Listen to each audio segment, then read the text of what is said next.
After about a month or so, we got Charlie's block back. So I'm going to do an unboxing and show you guys the good job that Benson's does.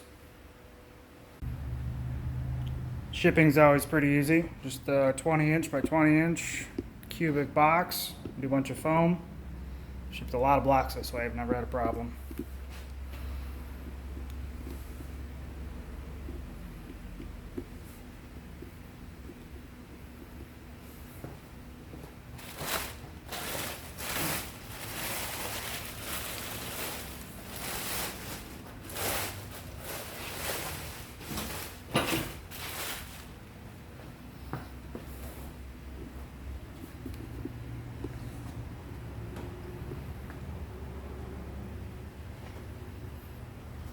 Look at those big cylinders. It's right out of the box, so obviously I have to go through and clean all of this. Pressure washer, soap, all that good stuff.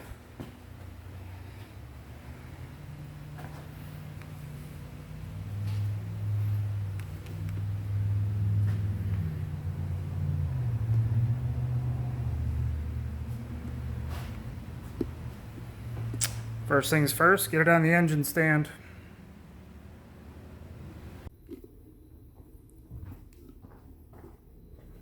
So I washed the block down and then installed the crank.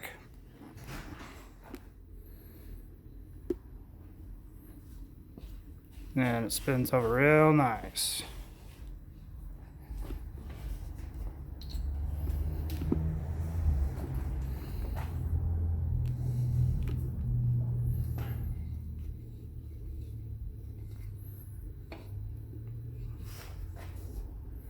Next up, I'll file the rings and get those to fit and then bolt the pistons in. So I do a little self-test, in that if the wrench falls on its own, you're good on the crank drag. And it's good, it fell. Now that I have the crank installed, I'm going to check the piston to wall clearance. Benson's always been able to nail that spec using CP pistons. So you basically measure the skirt of the piston. It's like 3.736 inches. And you measure all of them just to make sure you don't have an oddball. And then you take your board dial gauge.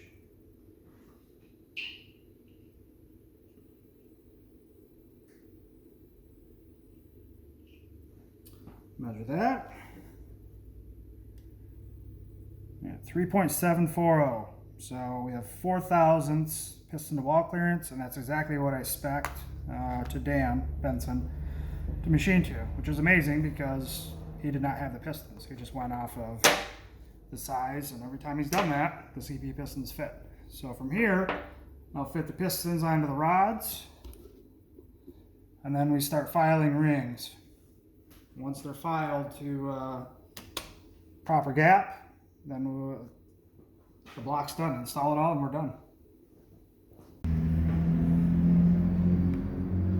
I cheated and already got all these done. Plus I got my practice in, so maybe it'll look good on video. First things first, you gotta get the C-clips in.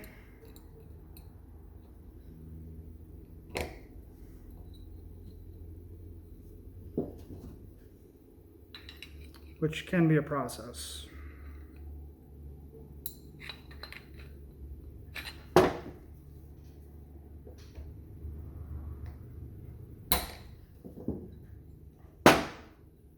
Okay, I need to make sure I generally have all the rods face the same direction. If there were oil squirters off the journals there, they would have to go a specific direction. In this case there aren't, but just to keep it easy. During assembly, it's less likely to have confusion.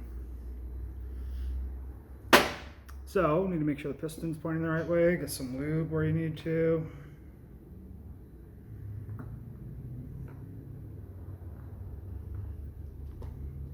That way you don't damage anything due to lack of oil. A little bit in oops. Okay.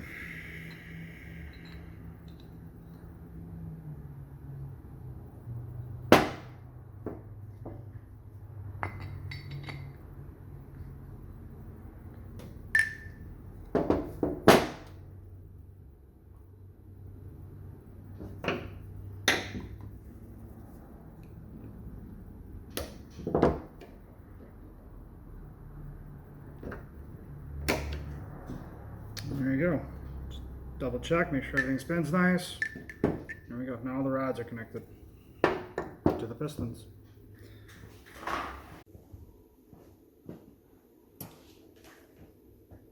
So I lay out all the rings, I number the boxes, and I file each ring to each cylinder.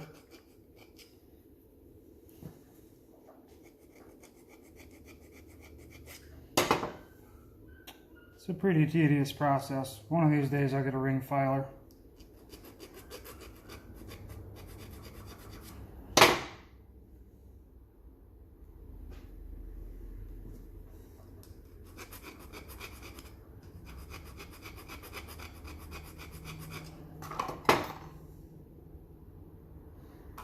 There we go.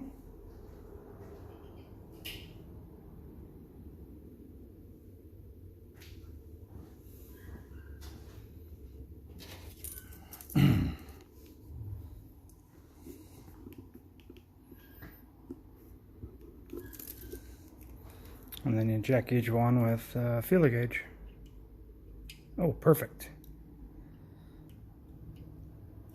25 thou is what this ring is supposed to go to. So they're all gapped properly according to spec. And that's probably the most tedious part. So from here, let's drop the pistons in and measure out the rod bearings, make sure the rod bearings have clearance. And then the block is essentially done. So I've never done a 95mm bore, so I don't have the proper, well, the best tools for it. So I was using a standard spring compressor. And it's all fun and games, these YouTube videos. You can edit out all the bad stuff. Well, this thing failed.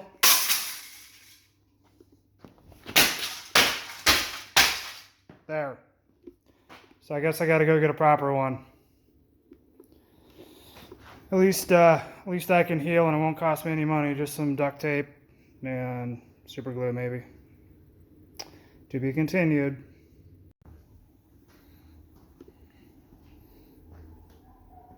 I was a little careful. I just did it manually. So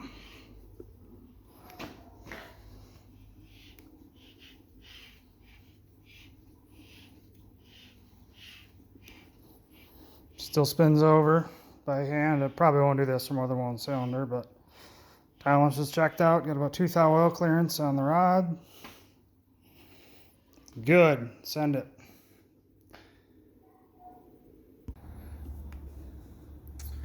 Now that I've looked at my battle wounds, I got the other 5 cylinders in.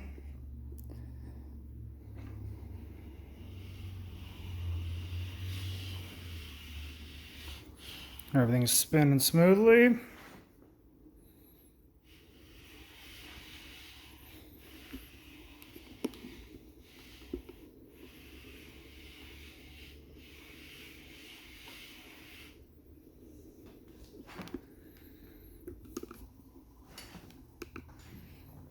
I'm really happy with how it turned out. Okay.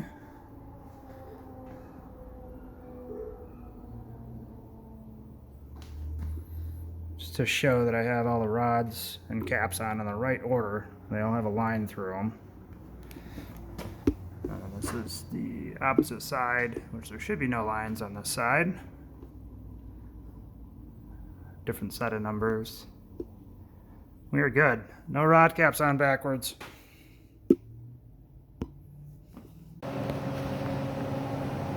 So put the oil pump back on, water pump, main cap. From here, the heads bolt on and the car, it's ready for installation. So I don't think you guys need to see that. You saw it coming apart. This is all the nitty gritty. So I guess the next portion is going to be break-in and tuning. You'll see, I'm going to leave the tune exactly how it was, except for fueling changes. So we get almost an exact layover of power differences with a massive engine.